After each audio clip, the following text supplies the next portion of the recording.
we prepare for these upcoming elections. Are you guys ready? We are more than ready. We wouldn't imagine not being ready. We are looking forward to the elections. The EFF is as ready as of yesterday. Even if it was last month, we are more than ready. Of all the 2,929 voting stations, we have our election machinery in each and every voting station. Of all the 4,392 wards of South Africa in the 9 provinces, the EFF has election machinery.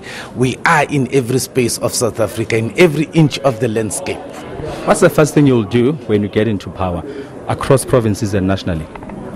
Expropriation of land without compensation, building capacity to the state and ensuring that there's no outsourcing of petty tasks that must be implemented by the state, particularly cleaning, security services and construction, low volume construction activities. We will be implementing the 7 cardinal pillars of the economic freedom fighters. Free education will definitely be implemented as a matter of priority up to the first degree in the university, and make sure that our students graduate timelessly and they don't have any problem to deal with in terms of funding. Clear this for us then, maybe. We've seen Twitter being abuzz with the fact that there's some challenges or, infighting, if one may say, between the president and his deputy. What's exactly happening here? Are you guys fighting? That is fallacy. You cannot imagine the deputy president and the president fighting in the EFF.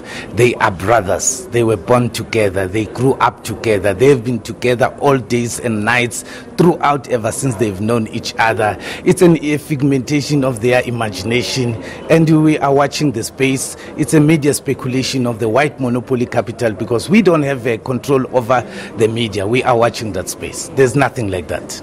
Your main message to the IEC to make sure that the elections are free and fair? Well, we look forward to free and fair, credible and peaceful elections in South Africa. We trust the IEC with every anything we can think of. We have experience with the IEC. We can only tell them that they must do better, up their game. The result slips must actually speak to the actual counting that has happened, and they must allow us to photograph the result slip before they paste it anywhere, so that we are able to do reconciliation and there is no change of the results and figures from the voting station to the counting center. Ntatelikota, we are slowly getting ready for these upcoming national and provincial elections. We can't help but ask this question as to basically, you kind of have been having dwindling supporting numbers. What are you doing to make it a point that you resurface after these elections? Well, our structures are working in communities, explaining to them the alternatives of what we think ought to be done and the direction the country must take. So we are essentially educating public opinion.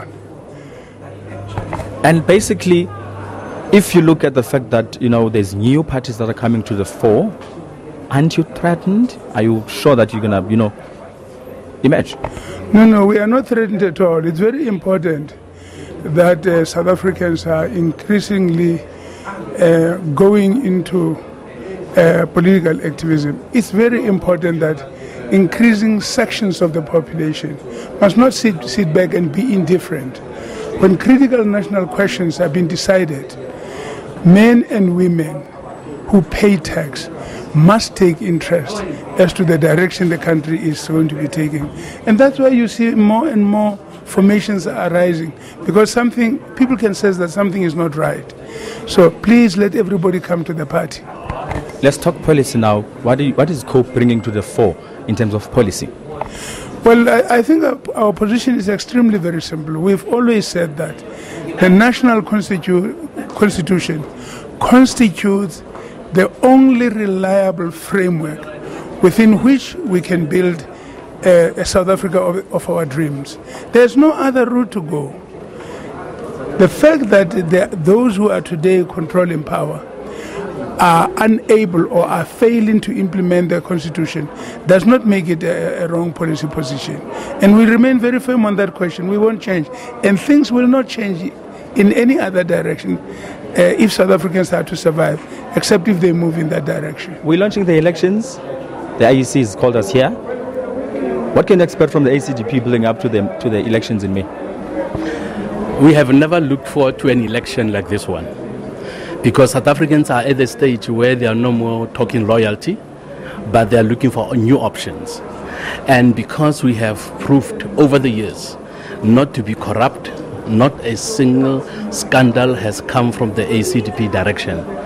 People have looked at what we have been saying since 1994. Consistency has given us an advantage over many of political parties today. So we are looking forward to these elections. Besides this, we have a number of people coming from other political parties. Christians who say we have given the ANC enough chance.